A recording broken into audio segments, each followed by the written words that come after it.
Today I'm going to show you 5 incredible chickpea recipes I make all the time, starting with these spiced chickpea tacos with cilantro pesto. These tacos actually take just 20 minutes to make, and we're going to start by draining and rinsing our chickpeas. I've got a large frying pan over medium-high heat. While that heats up for a minute or two, we're going to dry our chickpeas. You don't want them to be wet when they hit the hot pan. It's kind of fun. Add a little bit of olive oil to your pan, you don't need much, and then pour in your chickpeas. Try to spread them out so they're not like bumping and grinding against one another. And after about 3 minutes, you're gonna stir the chickpeas. Our chickpeas have some nice golden color on them, so it's time to add our spice blend. We've got oregano, garlic powder, smoked paprika, a little bit of cayenne, and some salt. Keep an eye on these, but they don't need too much babysitting, so in the meantime, we're gonna make our cilantro pesto. The key to making a super quick recipe like this is to do as much prep as you can and then to multitask during the rest of the recipe. So I've already prepped some of my stuff for the pesto. We're gonna add our garlic and jalapeno to the food processor and a half cup of roasted cashews. You could also use walnuts or pistachios. All right, that looks good. Add in your cilantro. This is a good amount, about 2.5 cups, maybe 1 small bunch. We're also gonna do the zest and juice of a lemon, salt, and some black pepper. We've got this nice paste-like texture, so now it's time to stream in our olive oil. You wanna keep an eye on it and wait until it's emulsified. I like to just add a little bit of lime juice to the chickpeas. Pesto's ready, chickpeas are ready, so now it's time to assemble our tacos.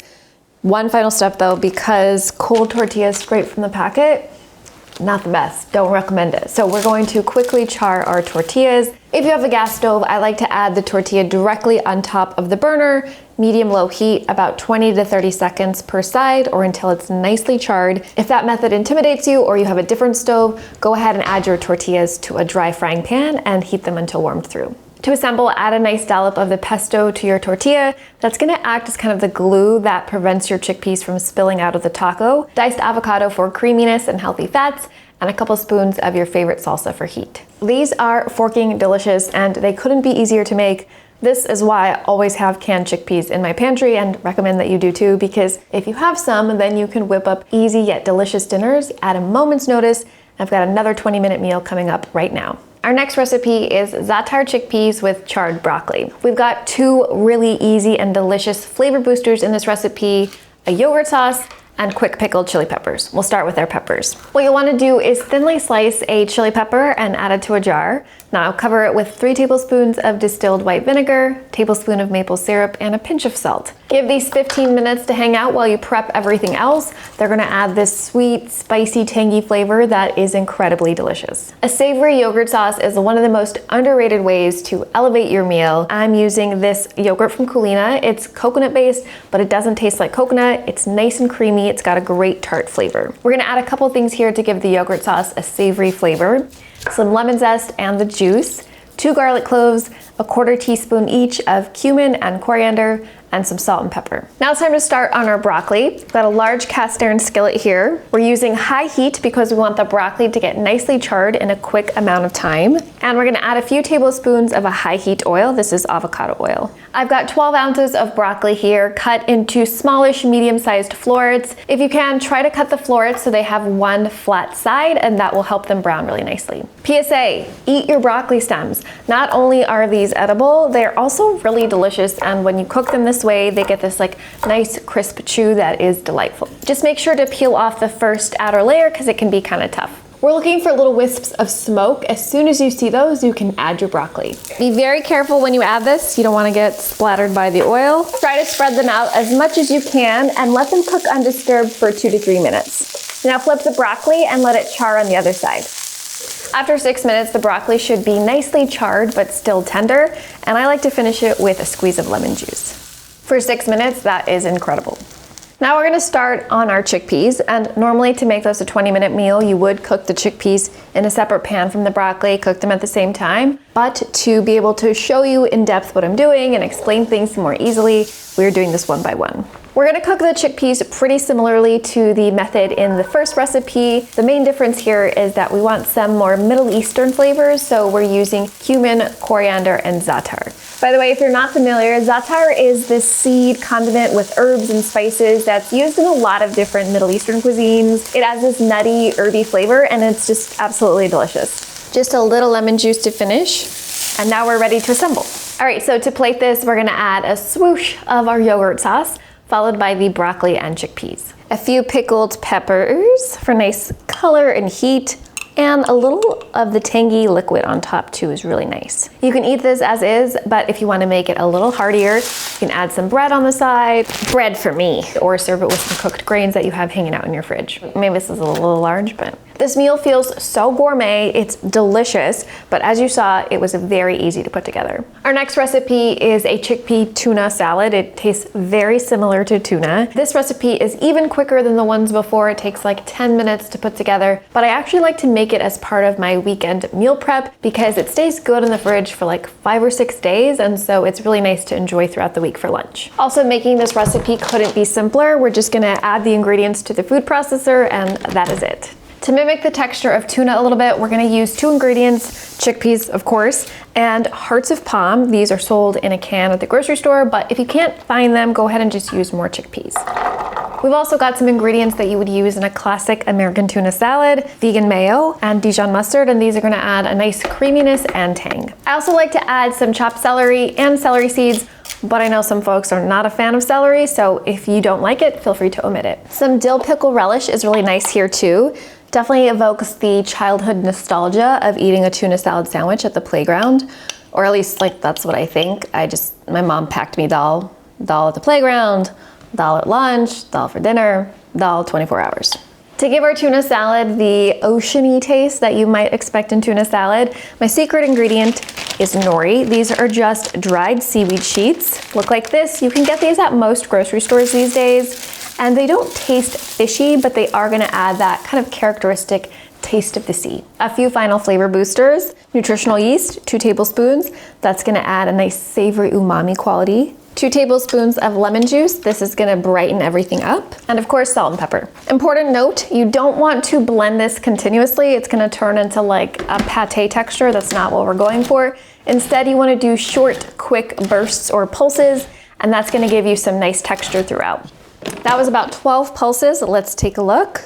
Delicious. It's got the perfect texture right now. There are a lot of different ways you can use this chickpea tuna salad during your week for different kinds of lunch. So you can add it to a salad or a grain bowl. You can make an open-faced tuna melt. You can just have it with some crackers or crudité as a dip. But I have some really good sourdough from my local bakery, some nice heirloom tomatoes from the farmer's market, so I'm gonna make a tuna salad sandwich. There is no elegant way to eat a baguette sandwich, so I'm gonna eat this off camera, but I've got another delicious recipe coming up right now. And that is tandoori chickpea stuffed sweet potatoes. This recipe does take a bit longer than the previous ones, but it is a fantastic option for meal prep. It's still really easy to make, and it's great for lunch or dinner and even breakfast. And it's got these like really spicy, aromatic Indian flavors that you will absolutely love. The first thing we're gonna do is bake the sweet potatoes. I've gone ahead and scrubbed these because I'm gonna eat the peel. And you wanna take a knife or a fork and prick them all over so they don't have a little explosion in the oven. And we'll bake these at 425 degrees Fahrenheit for 45 minutes to an hour. We're gonna start off our cilantro sauce with some very classic Indian aromatics, 2 garlic cloves, small knob of ginger, and half of a green chili pepper. These ingredients are a little too punchy to add raw to the sauce, so we're gonna quickly saute them in a little bit of olive oil.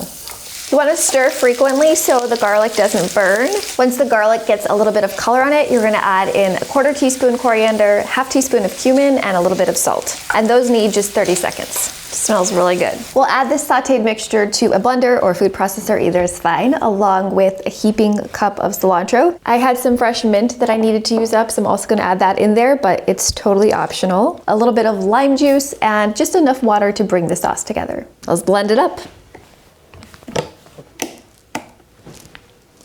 Turn it on first. Smells good.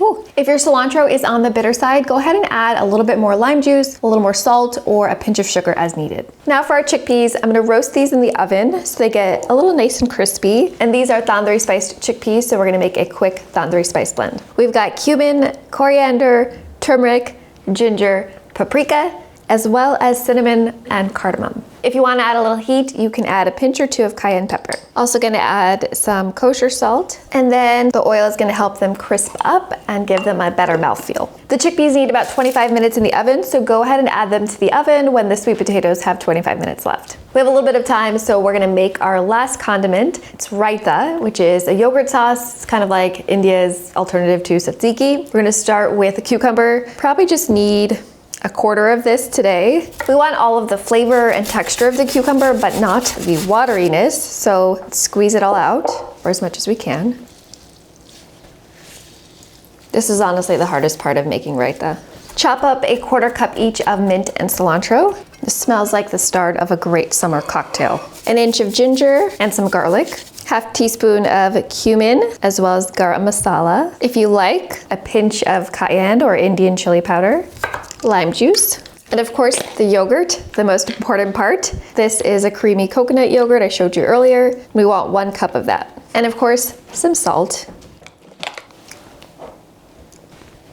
The potatoes are ready when you can pierce them with a fork or a knife and there's no resistance. So to assemble, we're gonna create a slit in the middle of the sweet potato, add in our chickpeas, top it off with some of the raita, and drizzle on some cilantro sauce. Now, if you want to add some veggie action to this, you can top off your sweet potato with some chopped cucumbers, some chopped tomatoes, sliced red onions, maybe some sauerkraut or pickled onions if you have it. The sweet potato is like fluffy and tender, and the chickpeas are crunchy, so it's got this amazing textural contrast. The raita is cooling, the cilantro sauce is like tangy and herby. All around outstanding. I think you guys are gonna love this one. Our next meal are these buffalo chickpea quesadillas. Honestly, I think these are better than any vegan quesadilla I've ever had, and even the regular quesadillas I had before I went vegan. They make such a great meal for like a date night or dinner with friends or dinner with your kids if they're like precocious little baby chefs.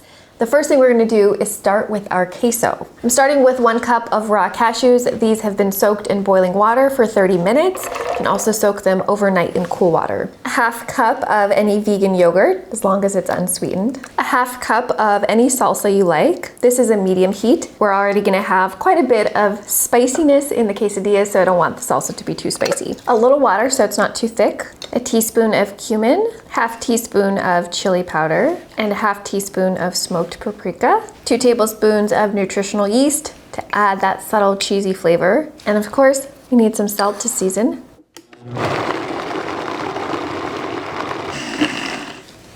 It looks perfect. I swear I should start bottling this stuff and selling it. So good. Now we'll prep our chickpea filling. We're just gonna mash these up with a fork, but you wanna keep some chickpeas whole so you have a little more texture. It also looks nicer that way. We're also gonna prep some aromatics now. We'll dice up 1 medium yellow onion, mince 4 cloves of garlic, and slice 1 small bunch of scallions. I love this as a collaborative date night meal because your partner can make the queso and you can work on the aromatics and chickpeas, and then dinner will be ready in like 25 minutes. These are buffalo chickpea quesadillas, so of course we need some buffalo flavor, and our buffalo sauce is very simple. We've got equal parts vegan butter and hot sauce. You can technically use any hot sauce you like, but if you want that buffalo flavor, you should really use Frank's. For a little extra flavor, just a tiny bit of garlic powder, pinch of salt, and a bit of sugar. This is coconut sugar, any sugar is fine. It's just gonna balance some of that spicy tang. You could heat this up on the stove, but I'm just gonna stick it in the microwave to keep things easy. Oh, it's going up the nostrils. For the chickpea filling, you wanna get a large frying pan or saute pan over medium heat. Add a little bit of oil, doesn't need too much, and then you'll go ahead and add your onions. Once the onion is softened and has a little color on it, you can go ahead and add the garlic. Quick reminder, I've created a free PDF guide that has all the recipes in this video. You can print them out, have all your chickpea recipes in one place, become a chickpea master or chickpea god or goddess. You can find the PDF linked in the description box below. The garlic just needs a minute, and now we'll add our chickpeas and buffalo sauce. Let this simmer for 2 minutes. Add in the scallions. All right, that's it. It is time to assemble these quesadillas, so grab a tortilla, preferably a large one. And you're gonna dollop a nice amount of the queso in the center. Spread the queso out, but leave a border towards the edge. Spoon the filling on top. Yum! Now you could fold the tortilla over in half, though I have overstuffed this one to do that. I'm gonna add a second tortilla on top to make it a bit more filling, and we'll cook our quesadillas now. We've got a pan over medium heat. I'm adding just a little bit of oil, and I'm just spreading out the oil with the paper towel to get it evenly coated. All right, in she goes. I wanna make sure our quesadilla has a crisp exterior, so I'm gonna weigh it down with a clean pan. All right, it's been about 3 minutes. Let's see how the quesadilla is looking. Oh, that looks good. Nice little browning. Look at that. And we'll give this another 2 or 3 minutes. This should be done by now. Okay, it's almost ready. I can't wait to eat it, but one more thing. I whipped up a very basic guacamole. I think it'll go great with the quesadillas, but it's totally optional. Time for the taste test. That is a life-changing quesadilla. It is honestly so good, and this alone is reason enough to keep a can of chickpeas in your pantry. You can find all the recipes in the PDF guide that's linked in the description box below. I'll see you in the next video. Bye!